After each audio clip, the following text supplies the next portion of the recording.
Au nom du Père, du Fils, du Saint-Esprit. Amen. Seigneur Jésus, tu connais mon inconstance et mon infidélité. Tu sais combien je suis faible. Alors je demande en ton nom que notre Père céleste envoie son Esprit pour que quotidiennement je puisse entreprendre la lecture du catéchisme de l'Église catholique et que mon cœur s'ouvre à la tradition enseignée par ton Église, ma mère. Que je puisse ajuster toutes mes actions et mes œuvres à son enseignement. Mon Jésus, avec confiance j'abandonne la constance et la fidélité de toute la démarche entre tes mains. Que Saint Michel Archange et mon ange gardien protègent et défendent chaque moment quotidien consacré à cette lecture. Maintenant, avec toi et par ta voix, disons: Notre Père, qui es aux cieux, que ton nom soit sanctifié, que ton règne vienne, que ta volonté soit faite sur la terre comme au ciel. Donne-nous aujourd'hui notre pain de ce jour. Pardonne-nous nos offenses comme nous pardonnons aussi à ceux qui nous ont offensés. Et ne nous laisse pas entrer en tentation, mais délivre-nous du mal. Amen. Ensemble, mon Jésus d'amour, saluons notre sainte maman, la Vierge Marie. Entre ses mains, je remets mon cœur, mon âme, ma volonté et ma vie, afin que par ses soins règne en moi la volonté du Père, et qu'en ses mains mes œuvres soient gardées, transformées, en parfaite offrande rayonnante de la lumière de Dieu, pour sa gloire, le salut des âmes et la consolation des âmes du purgatoire. Je te salue Marie, comblée de grâce. Le Seigneur est avec toi, tu es bénie entre toutes les femmes, et Jésus, ton enfant, est béni. Sainte Marie, Mère de Dieu, prie pour nous, pauvres pécheurs, maintenant et à l'heure de notre mort. Amen. Je te salue Marie, comblée de grâce, le Seigneur est avec toi. Tu es bénie entre toutes les femmes, et Jésus, le fruit de tes entrailles, est béni. Sainte Marie, Mère de Dieu, prie pour nous, pauvres pécheurs, maintenant et à l'heure de notre mort. Amen. Je te salue Marie, comblée de grâce, le Seigneur est avec toi, tu es bénie entre toutes les femmes, et Jésus, le fruit de tes entrailles, est béni. Sainte Marie, Mère de Dieu, prie pour nous pauvres pécheurs, maintenant et à l'heure de notre mort. Amen. Ô Saint-Esprit, par l'intercession du cœur immaculé de la Sainte Vierge Marie, et par le cœur chaste de Saint Joseph, donne-moi un cœur doux, humble, pur, miséricordieux et charitable. Rends-moi docile à tes célestes inspirations, et prompte à y répondre. Que mon cœur enflammé de ton amour soit en toutes ses œuvres dans la volonté du Père, œuvrant ainsi sous ton joug léger et joyeux. Père céleste, je fais ces demandes par les mérites, les œuvres et les souffrances de Jésus-Christ, ton Fils bien-aimé. En mon nom, au nom des âmes de ma famille, au nom des âmes de mes proches, au nom des âmes qui se sont recommandées à mes prières, au nom des âmes constituant ta Sainte Église, le pape, les cardinaux, les évêques, les prêtres, les religieux et religieuses, les laïcs, au nom des âmes qui ne te connaissent pas, des âmes des païens, des âmes des hérétiques, des âmes des apostats et des âmes froides, en tout temps, dans les siècles des siècles. Amen.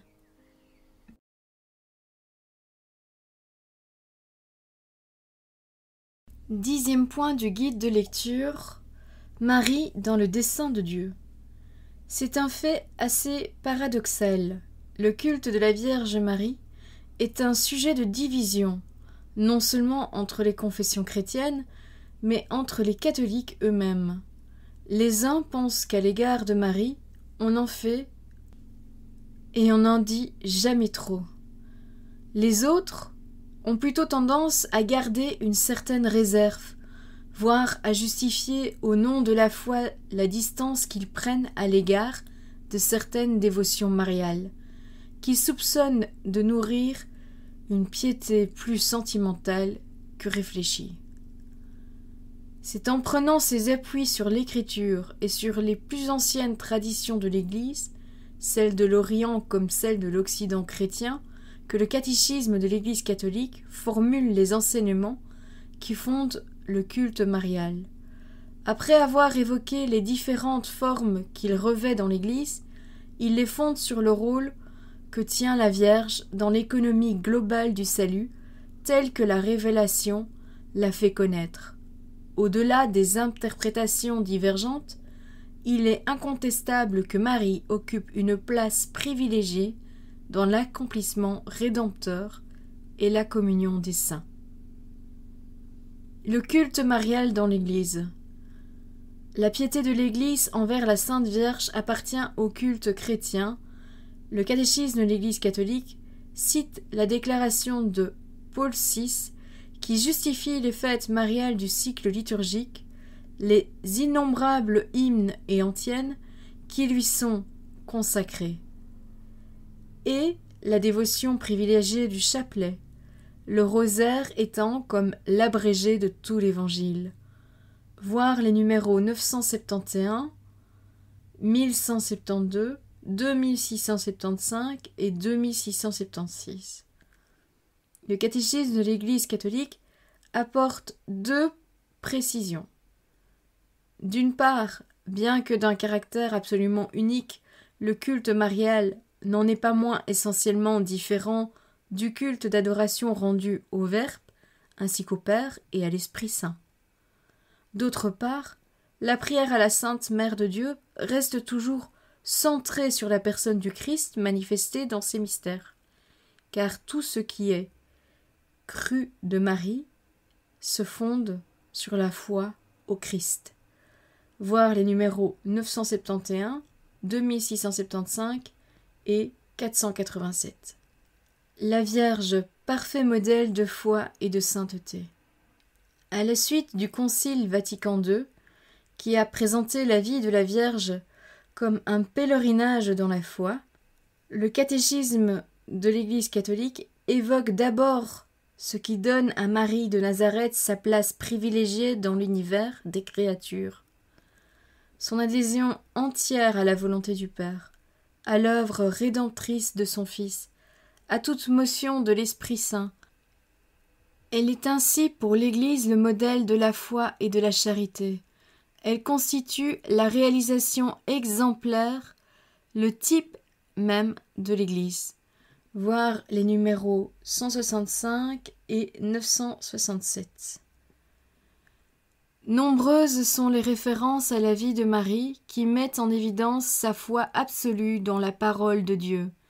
Elle est celle qui a cru à la parole de l'ange de l'Incarnation. Voir l'Évangile selon saint Luc au chapitre 1, verset 45. Elle est celle qui, demeurant vierge dans la foi, accepte la promesse de la maternité. Elle est celle dont la foi, jusqu'à la dernière épreuve, n'a pas vacillé. Voir les numéros 148, 273, 484, 494, 506, 149. La prière de Marie est tout entière inspirée par sa foi. Elle s'exprime dans le Magnificat comme une louange. Elle obtient à Cana le premier miracle de Jésus. Elle assiste les apôtres au cénacle. L'Esprit est en elle, qui se manifestera à la Pentecôte. Voir les numéros 722, 2097, 2619, 2618, 723, 726, 965 et 2097. C'est la fidélité absolue de Marie à la parole qui fait dire à saint Augustin qu'elle est bienheureuse plus encore parce qu'elle a reçu la foi que parce qu'elle a conçu la chair du Christ. Voir le numéro 506. Comblée de grâce, Marie est sainte, d'une sainteté qui l'a préservée du péché, et qui, toute sa vie, a grandi en elle par sa docilité à l'Esprit Saint. Elle mérite le beau titre de Panagia, la toute sainte, selon la pure tradition des églises orientales. Voir les numéros 411, 722, 493. Ainsi est-elle le modèle achevé de ce que tout baptisé est appelé à devenir. Elle consomme en elle cette beauté de la sainteté que l'Église doit rayonner à la fin des temps. Le catéchisme de l'Église catholique la désigne après le Concile comme l'icône eschatologique de l'Église. Voir les numéros 829, 2030, 773, 972. Le mystère de Marie. C'est en considérant dans toute son ampleur le dessein de rédemption du Dieu Sauveur que la foi permet de comprendre l'exceptionnelle destinée de la Vierge. Voir le numéro 487. Elle est celle que l'Église ancienne a reconnue comme la nouvelle Ève, préservée de la souillure, héritée du péché d'origine et soustraite par la grâce divine à tout péché.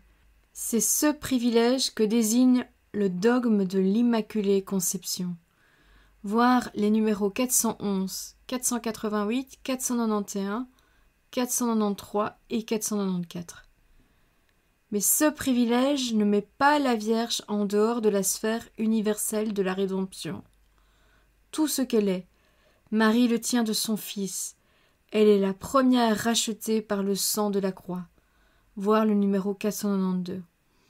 C'est en vue de sa maternité divine que la Vierge a été, dès sa conception, dotée de la grâce qui la met à part, parce que celui qu'elle a conçu dans sa chair est le Fils éternel du Père, la deuxième personne de la Sainte Trinité.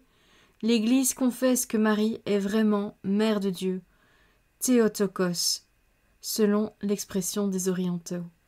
Voir les numéros 488, 494, 495 et 466. Marie, ayant conçu par la puissance de l'Esprit Saint, est demeurée vierge.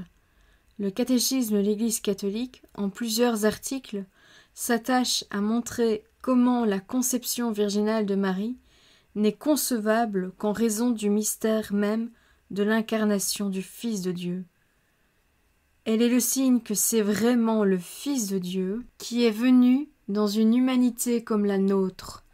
C'est le regard de la foi qui a permis à l'Église de mieux pénétrer le sens des Écritures concernant la promesse, de saisir les raisons mystérieuses pour lesquelles Dieu, dans son dessein salvifique, a voulu que son Fils naisse d'une Vierge. Voir les numéros 496, 497, 498 et 502. Dans le même regard de foi qui conduit à établir entre les vérités de la révélation les liens et connexions qui font l'unité du mystère chrétien, la conscience croyante depuis les origines a grandi dans la connaissance du mystère de Marie.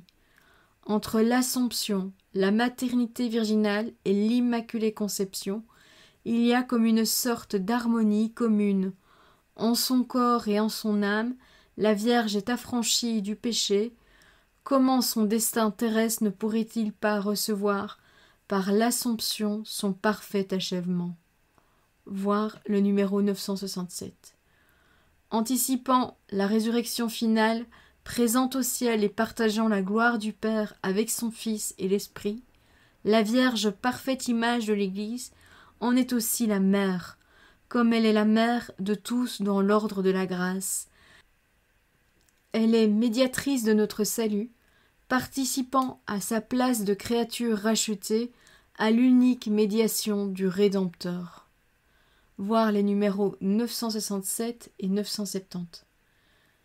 La doctrine mariale professée par l'Église catholique n'est pas le fruit d'une intuition gratuite ou d'une majoration excessive de la dévotion à la Vierge. Elle témoigne d'un réel développement de la foi qui, dès l'Église ancienne, s'efforce de comprendre ce qui est livré à la prière et à la pensée des croyants par la parole qui révèle le mystère divin. En même temps, dans son unité et dans ses multiples harmonies. C'est l'étude attentive et sereine de ce développement qui doit favoriser le progrès œcuménique. C'est tout pour aujourd'hui. Je vous souhaite une bonne et sainte journée. Que notre sainte maman vous accompagne tout au long de ce jour et qu'elle prenne vos actes afin de pouvoir les offrir en offrande de prière à la Sainte Trinité. Que votre ange gardien veille bien sur vous et que Jésus soit particulièrement en vous aujourd'hui, que vous puissiez vraiment tous vivre de sa présence.